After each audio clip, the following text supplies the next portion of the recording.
For generations, Mars has beckoned. Now, the red planet is within our reach. But how do we get there? The key is in the details, and in the technology. First and foremost, you need fuel. This is not only true for getting to Mars, but for any form of deep space exploration. Being able to replenish fuel on a long-duration journey means massive amounts aren't needed up front, freeing up space for other important things. Enter Robotic Refueling Mission 3, or RRM-3 for short.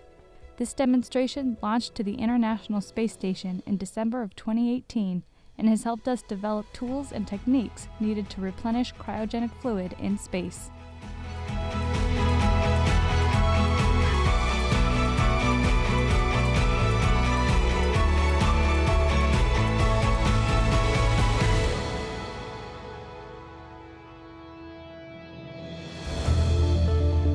Transferring cryogenic fluids has never been done before in space.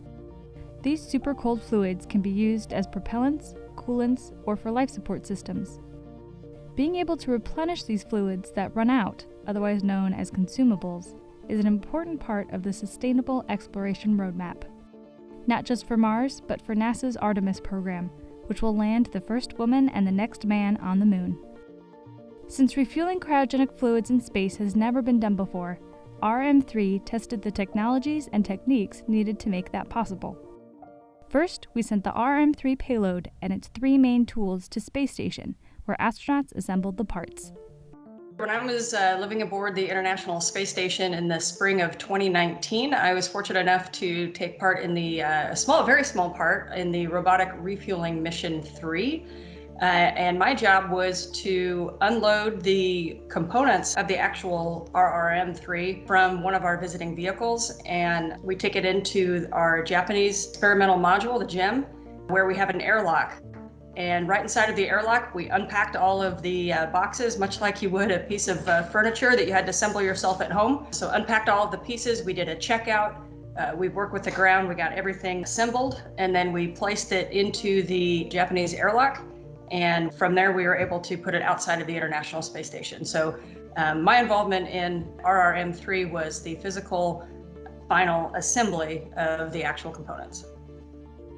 RM-3 was delivered to the space station by a SpaceX Dragon on the company's 16th Commercial Resupply Services mission and installed on the outside of station by the Canadian robot Dexter. Dexter then picked up the tools from the JEM airlock and installed them onto the RRM-3 payload.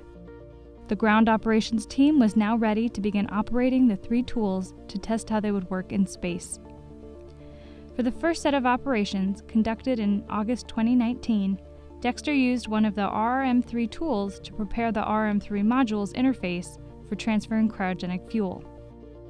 The second set of operations was then conducted in October 2020.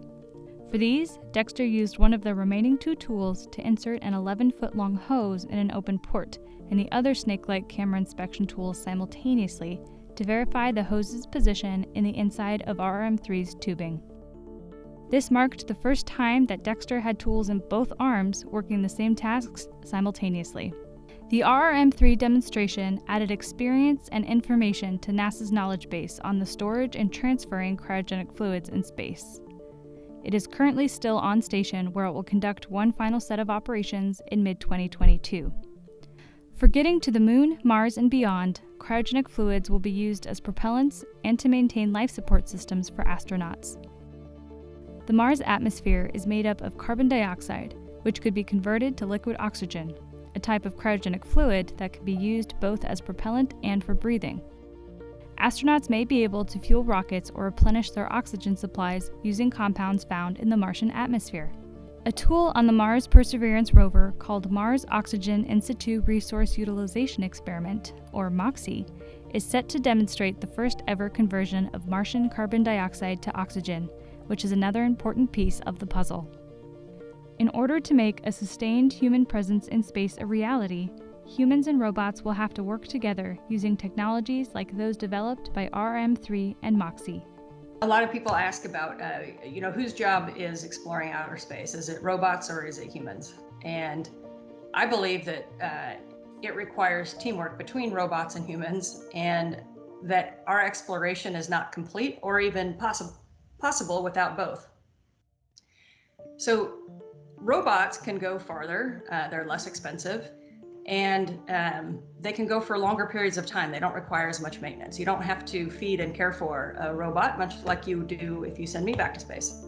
So like the Mars rovers, the Galileo that explored Jupiter and its moons, the Hubble and the soon-to-be James Webb Space Telescope, they are doing missions in locations that humans, to this point, don't have the capability to go. There's also something very important about humans wanting to know what it's like to be there. It's not enough for humans to take a picture of Mount Everest or Antarctica and say, oh, okay, that's what it looks like. The human condition is we are born to explore. We're born to say, what if? What's just beyond what we know? And what is it like to be there? And so the human side of space exploration, first of all, it's orders of magnitude closer to Earth. We have not been able to send humans nearly as far as we've been able to send robotic probes. But they're two very different missions, and they serve a different type of curiosity. Mars and deep space are calling human explorers, and RM3 is a step toward helping NASA answer that call. Though it sounds complex, the idea is simple. Having the ability to refuel will allow NASA to embark on longer journeys to explore the depths of our solar system.